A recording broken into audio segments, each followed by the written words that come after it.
Hey everyone, it's me, Patchdan Bogad. I'm here again to make yet another video, and with this particular video, friends, you have to understand that the calling I like to process, my how I'm able to label someone's true path, their true will. I call it the calling.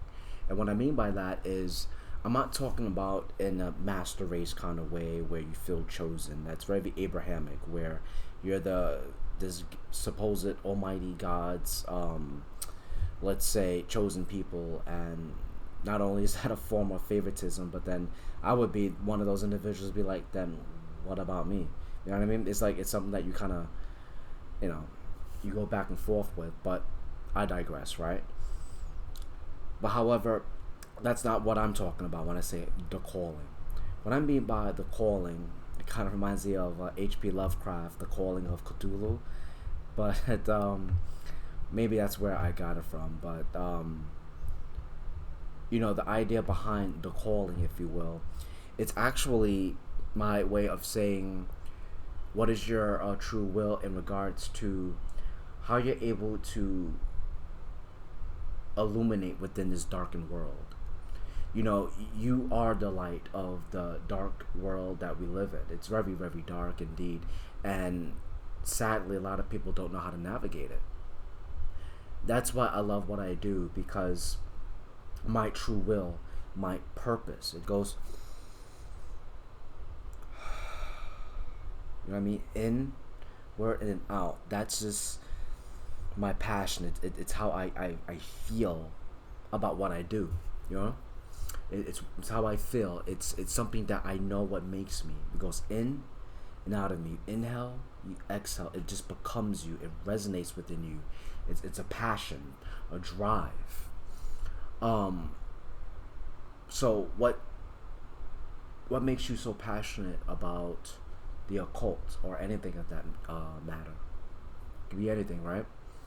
Whatever it may be, it can very well be your calling. Something that could put you on the right path to your true will. You see, that's why I do the things I do, because using witchcraft, tarot cards, talking about the occult, all that stuff, it just impresses upon me the need of that Luciferian enlightenment, if you will. I want to call it that because perhaps it just sounds cool. I don't know. But you know what I do know? It helps me to make videos like this. It helps me to see that when other people listen, when other people see that when they take my advice, not as it being a golden rule, but exactly that advice, and they do safe practices of magic, tarot card readings, and so forth, makes me happy. Makes them happy because there's results. I'm pretty sure if you have a career right now that you love, you're passionate about it. Well, that's how I feel about making these videos. That's how I feel when it comes to basically the occult, because it's my true will. It's my purpose. When I think about when I met Satan for the first time, and he progressively helped me to appreciate what my will really is, it took years for me to really understand. But you know what? When I did understand, I thought it was shocking to me. In fact, the words that I'm saying right now wasn't even manifested. I just, only at that particular time when it fully manifested and it hit me that I love to do the things I do, then why not share it with other people? Because if you have something that's a secret, that's esoteric, you want to help people. But then you want to keep in mind that even though that it's esoteric and it's a secret that you have received it from your Patreon, your daemon, but in my case, Satan, it's one of those things where you need to keep in mind not everyone is going to see it as something that is so enlightening, because that's really what a secret is all about. Even if you do tell that secret, people are not going to be ready to receive it because perhaps they're not meant to, or at least not at that very moment. That's why I call it the calling. I call it the callings because it has to be something that resonates with you. You know, I personally feel that a person just doesn't get on YouTube, on TV, just to do the things they do. They have to first believe it first, and then teach it. Even those who are evangelicist, you know, they're out there because they thought about it first, they put it to practice, and then to them, there they are. They're a TV evangelist, you know. There they go. They're just teaching away, regardless of what people may think, what I may think. And I'm pretty sure that those who are listening, you fall within that category somewhat, because you know that as you are listening, perhaps you're like myself, you take the darker path. It resonates with you. I mean, have you spoken with any of the daemons lately? Have you cleared away all your preconceptions about them? If so, that's a good first step. But you know what? I was thinking about that, what if you're on some path, right?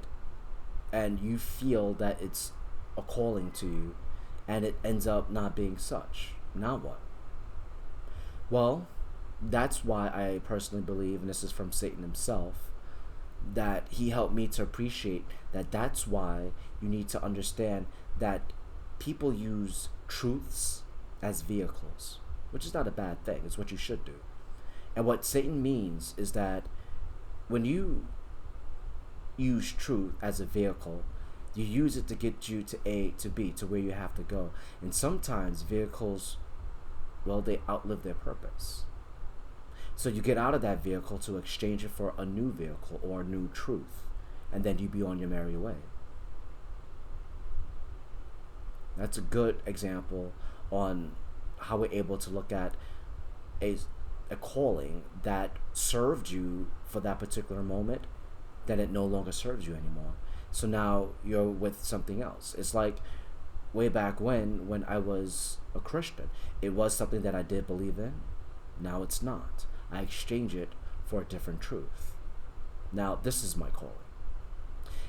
And you know what? It's one of those truths where Satan helped me to appreciate there is no going back. You know, besides the fact that people get all fucked up in the head and then they say, you know what, and this is them as their reasoning, man, I wish I didn't fucking leave. You know, I wish I stayed on that path. Then they get all, you know, the head gets all scrambled up. There's consequences. I mean, take it as you will, but it's the truth. I've read it on forums. I've heard it from other more experienced demonologists. Satan even told me himself. And I just connected the dots. It's one of those things where you don't want to taste poison to know it's poison. You are more than happy to just take it at its words, at its surface, and you're fine with that. But what is your calling?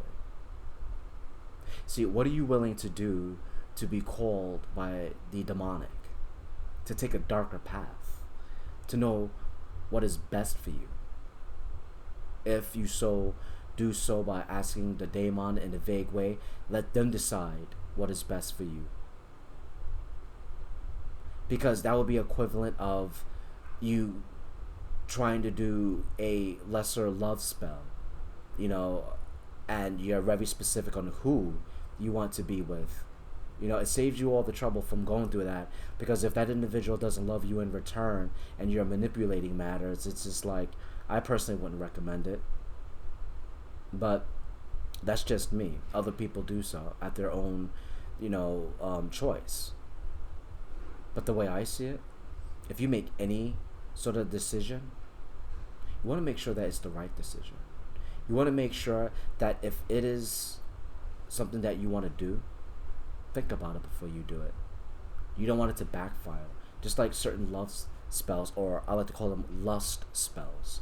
And the reason being that it's not love if you have to manipulate another individual just to give you some for that one night, and then off your merry way, and there you go. That's more structure. That's what love is. It's more lust. Do you know what your calling is? Is it something that you just looked at in a magazine and then you were inspired by it for like a day or two, and then it just wore off? Then that's not a calling. But if it's something that resonates you within, like you saw me, I was getting into myself, breathing in, breathing out that passion of what I do. I love what I do. It's a calling. It's something that I want to continue in doing, despite the views, despite the dislikes, despite the obstacles. This is what I do. It's a calling. So, when the demons call you, what are you going to do about it? Hopefully your response is a good response, but you won't regret it. You only regret it when you give up. You only regret it when you don't even meet the demon more than halfway. You only regret it if you didn't even try it or even read about it. And the list goes on. But those are the things that I could think of. But you know what? Take your time. Don't jump into it. That's why I said to respond to it, not to react. Now, as always, if you want to subscribe to my channel, do so. I have more videos in the future that will describe such lessons like this. That's going to help you to appreciate why you do the things you do. The demons will show you. But that's why I said, if you want to leave it vague, do so. It just gives them the opportunity to not only help you, because if you think about it, who's best in this decision making? I mean, sometimes we may think we are, but how many times have we done a magic spell to only figure out that it backfired on us? Hence, I said a love spell. Even that within itself is wrong. It's lust. It's not love. It backfired. You just probably fucked up a family right now. Don't even know about it. So know what you want. Know what your calling is, and think about it well.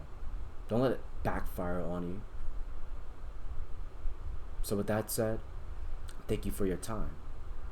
And continue to watch my videos. I love you guys all as a spiritual family. And I hope to see you soon. Thank you. This is Passion Bogad.